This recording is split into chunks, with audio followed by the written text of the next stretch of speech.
Hello students. Yes, in last video lecture we studied about Young's modulus. Young's modulus के बारे में हमने थोड़ा सा पढ़ा था, लेकिन वो बहुत ज़्यादा नहीं था. तो आज मैं यंग्स मॉडुलस, बल्क मॉडुलस और शेविंग मॉडुलस तीनों एक ही लेक्चर में कवर कर दूंगा. और यंग्स मॉडुलस बहुत शॉर्ट में और बहुत जल्दी समझाऊंगा. तो देखिए, यंग्स मॉडुलस क्या है. यंग्स मॉडुलस को रिप्रेजेंट करते हैं हम गामा से रिप्रेजेंट करते हैं. So Young's modulus is what? It is the ratio of longitudinal stress and longitudinal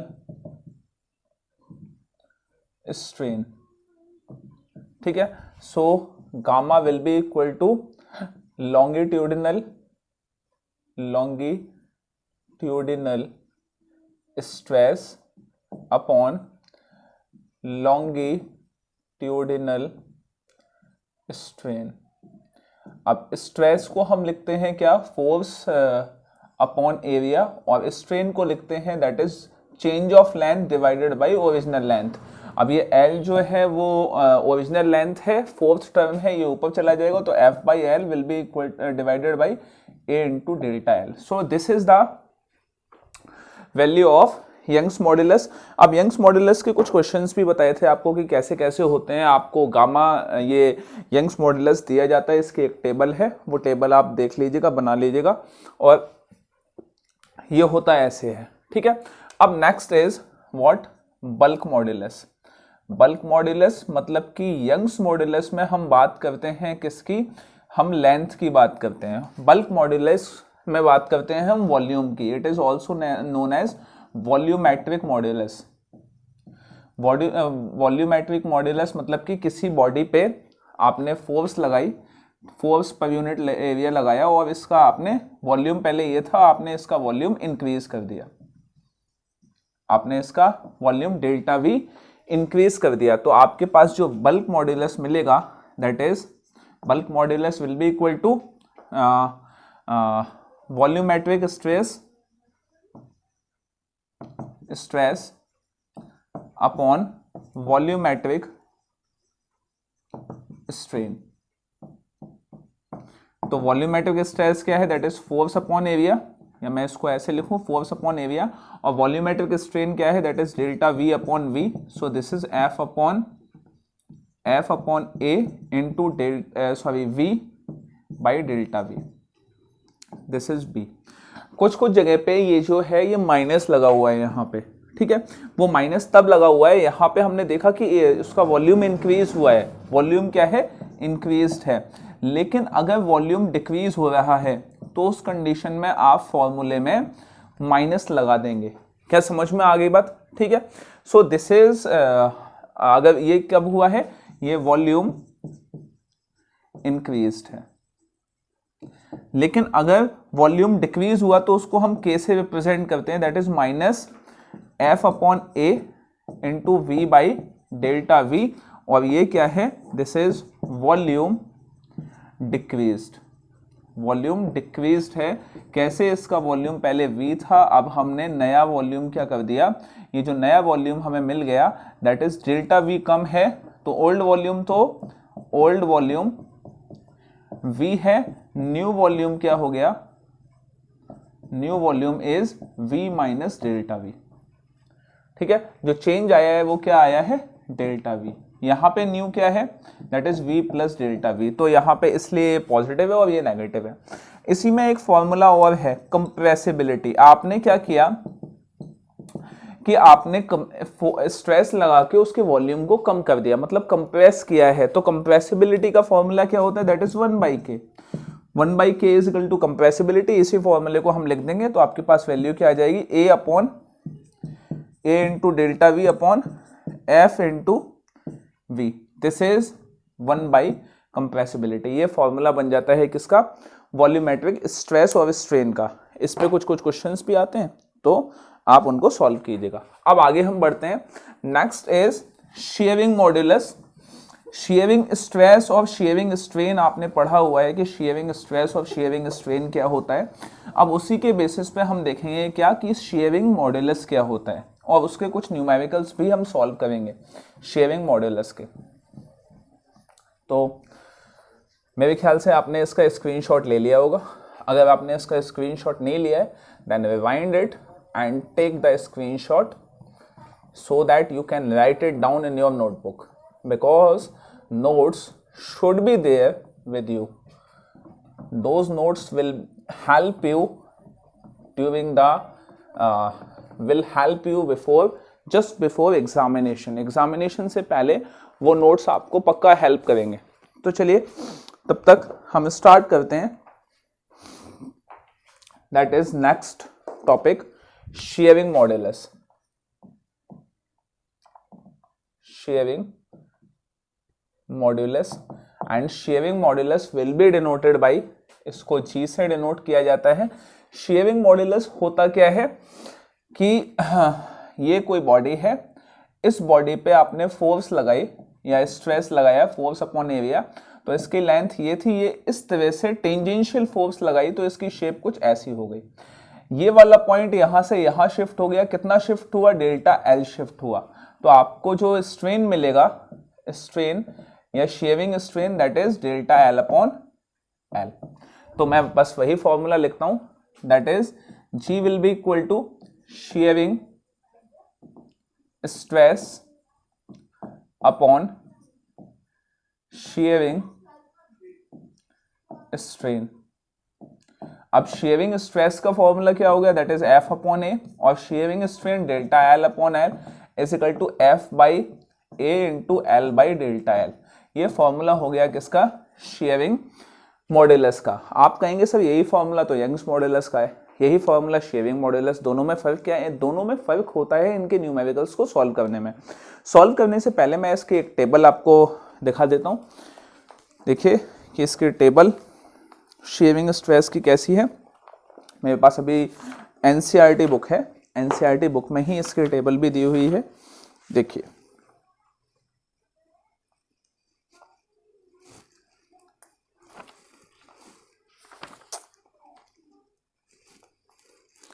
share modulus, देखिए मैं टेबल यहां बना देता हूं फटाफट, और टेबल इसलिए बना रहा हूं ताकि इसके बेसिस पे मैं न्यूमेरिकल सॉल्व करूंगा। तो देखिए ये हो गया मटेरियल और ये हो गया जी। जी की जो वैल्यू है वो 10⁹ न्यूटन पर मीटर स्क्वायर के फॉर्म में है। मतलब जो मैं सिर्फ नंबर लिखूंगा, उस नंबर को आप मल्टीप्लाई कर देंगे इस वैल्यू से। तो देखिए अगर हमारे पास एक मटेरियल दिया हुआ है दैट इज एल्यूमिनियम, तो एल्यूमिनियम की वैल्यू होगी क्या, 25, और मल्टीप्लाई कर देंगे किससे आप, 10⁹ न्यूटन पर metre square, so it will be 25 into 10⁹ metre square. Next is brass, brass की value 36, copper 42, next iron 70, steel 84, that's it, इतना काफी है। तो देखिए इसके बेसिस में एनसीईआरटी से ही एक क्वेश्चन उठा लेते हैं हम फटाफट कि क्वेश्चन क्या है, देखते हैं।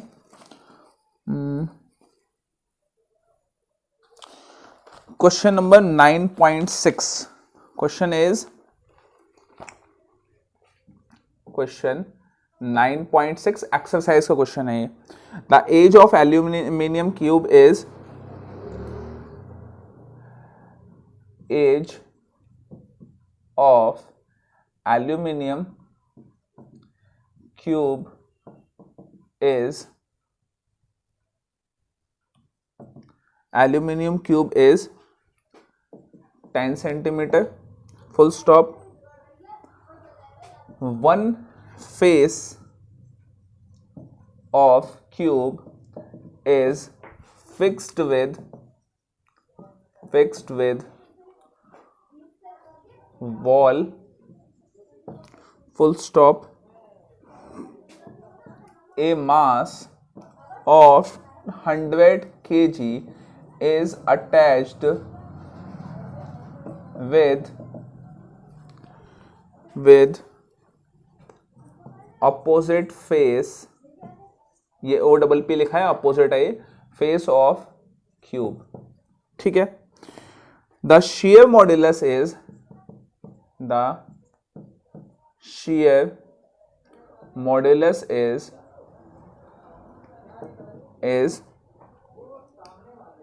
25 into 10 to the power 4 25 into 10 to the power 9 pascal, Newton पर मीटर स्क्वायर को आपने पास्कल लिख दिया, ठीक है। चलिए, what is vertical deflection, what is vertical deflection in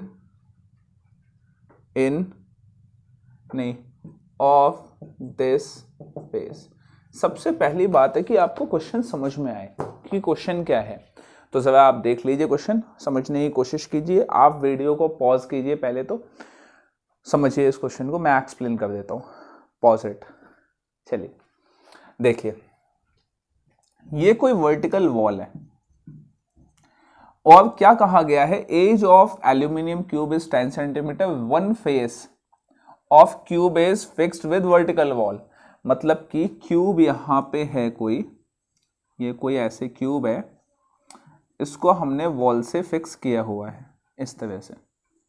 हमने इसको, मैंने वैसे क्यूबॉइड बना दिया है, क्यूब नहीं है, मैं इसको क्लियर करके क्यूब जैसा कुछ शेप देने की कोशिश करता हूं,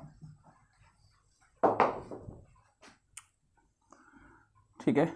ये कुछ ऐसे और ये कुछ ऐसे, ये इस तरह से अटैच्ड है। चलिए, और ये जो है ये वॉल है, ये वॉल है। अब आप देख सकते हैं कि इस वॉल पे क्यूब का एक फेस जो है वो फिक्स्ड है, ये वाला फेस जो है, ये वाला फेस फिक्स है, जिसको मैंने रेड से मार्क कर दिया, ये वाला फेस फिक्स है। दूसरी आपको कंडीशन क्या दी गई, a mass of 100 kg is attached with opposite face of the cube. Opposite मतलब कि जो फेस वॉल से फिक्स है उसके अपोजिट फेस, अपोजिट कौन सा होगा, ये वाला फेस, ये जो फेस है opposite face, this is opposite face. इस अपोजिट फेस से 100 kg का मास उन्होंने अटैच कर दिया, मतलब यहां से क्या किया, 100 kg मास अटैच कर दिया with opposite face of cube, ठीक है। The share modulus is 25 into 10 to the power 9, ये हमने अभी देख लिया क्योंकि एल्यूमिनियम क्यूब है। What is the vertical deflection, deflection in wall, wall में वर्टिकल डिफ्लेक्शन क्या होगा। अब देखिए, सीधी सी बात है कि अगर एक फेस ऐसे फिक्स है और दूसरे फेस पे फोर्स लगाया जा रहा है, तो उस फेस पे उसकी वजह से डिफ्लेक्शन क्या हो जाएगा वो हमें कैलकुलेट करना है। इस तरह के जो न्यूमेरिकल्स हैं या इस तरह की जो प्रॉब्लम्स हैं, उससे ये सॉल्व होता है कि जो ब्रिजेस बनाए जाते हैं, वो ब्रिजेस कैसे बनाए जाते हैं कि ये फॉर एग्जांपल रिवर है, ये वाली ये रिवर है, तो यहाँ पे पिलर डाले जाते हैं ब्रिजेस के, और ब्रिजेस के पिलर डालने के बाद उस पर एक बीम ऐसे और दूसरी बीम ऐसे डाली जाती है। तो बेसिक सी बात यह है कि इस वाले हिस्से पे वेट पड़ने वाला है जब लोग इस पे जाएंगे, तो वेट के पड़ने की वजह से ये नीचे कितना झुक जाएगा, कितना डिफ्लेक्ट हो सकता है, और इस तरह की कैलकुलेशंस के लिए शेयर मॉड्यूलस आपको पता होना चाहिए। तो ये क्वेश्चन भी कुछ ऐसा ही है। अब देखिए, ये जो क्यूब है, अब इस क्यूब का क्या होने वाला है, जब वेट पड़ेगा तो ये क्यूब जो अभी बिल्कुल सीधा था, ये क्यूब थोड़ा सा इस तरह से डिफ्लेक्ट हो जाएगा, ये डिफ्लेक्शन इसमें इस तरह से आ जाएगा। मैं एक मिनट थोड़ा सा क्लियर कर देता हूं। ये क्यूब कुछ सीधा था, अब क्या हुआ, इसमें कुछ डिफ्लेक्शन आ गया, अब ये क्यूब कुछ ऐसा हो गया, ठीक है। ये क्यूब कुछ इस तरह का हो चुका है।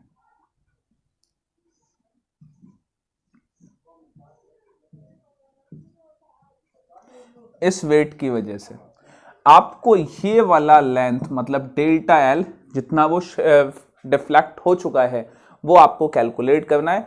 तो बस देखिए फॉर्मूला लगाइए। Now solution G is equal to F upon A into L by delta L. अब देखिए F कितना है, मास है 100 kg का। अब 100 को m इज इक्वल टू 100 तो F is equal to m into g. तो आपने कहा 100 इंटू 10 कितना हो गया 1000 न्यूटन का फोर्स लग रहा है। फोर्स हो गया कितना 1000 न्यूटन का। अब देखिए बात करते हैं ए की। सवाल ये है कि जहां पे फोर्स लग रहा है आप क्यूब का एरिया मत ले लेना। इसमें क्या होगा कि फोर्स कौन सी साइड पे लग रही है, इस वाली साइड पे लग रही है। इस वाली साइड पे ही तो फोर्स लग रही है, ये वाली साइड। इस पे जो फोर्स लग रही है इसका एरिया कितना है, तो इसका एरिया तो साइड का एरिया तो ए स्क्वायर हो जाएगा। ए स्क्वायर कितना निकल के आएगा आपके पास, कितना दिया हुआ है 10 सेंटीमीटर। तो 10 सेंटीमीटर को मीटर में बदलेंगे हम, तो 10 इंटू 10 टू द पावर -2, तो ये 10 टू द पावर -1 का होल स्क्वायर। होल स्क्वायर क्यों किया, this is side square. Side square ये क्या था, ये सिर्फ साइड था। तो आपके पास क्या आ गया 10 टू द पावर -2। चलो अब बात करते हैं एल की, कि लेंथ कितनी है। लेंथ मतलब ये वाली लेंथ, ये वाली लेंथ, दिस इज एल। तो ये एल कितनी है 10 सेंटीमीटर। सो 10 सेंटीमीटर का मतलब 10 टू द पावर -1। चलो उसके बाद डेल्टा एल कितनी है, डेल्टा एल ही तो निकालनी है। जी आपको दिया हुआ है 25 इंटू 10 टू द पावर 9 और डेल्टा एल आपको कैलकुलेट करना है। तो delta L is equal to जो कटे पिटे उसे काट पीट दीजिए। ये उधर जाएगा ऊपर जाएगा, इसको 1000 को मैं 10 टू द पावर 3 लिख लूँ, ये -1 हो गया, ये ऊपर जाएगा तो 10 to the power -1 into 10 to the power 2 divided by 25 into 10 to the power 9।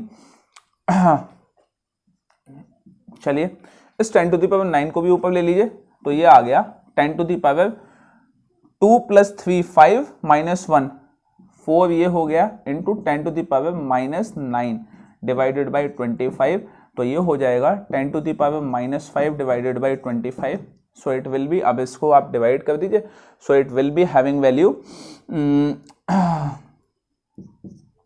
मैं इसको अगर लिखूं so it will be having value 4 into 10 to the power -7 metre. इतना डिफ्लेक्शन इसमें आ जाएगा। क्या समझ में आ गई बात? तो ये इसका आंसर हुआ। इस तरह से शेयरिंग मॉड्यूलस के क्वेश्चंस सॉल्व होते हैं। तो ऐसे क्वेश्चंस बहुत सारे होंगे, इनको आप देख लीजिएगा। तो यहाँ हमारा Young's modulus, bulk modulus and shearing modulus के प्रॉब्लम्स भी खत्म होते हैं। अब इसके बाद हम बात करेंगे क्या, स्ट्रेस स्ट्रेन कर्व की। चलिए वो नेक्स्ट लेक्चर में देखते हैं।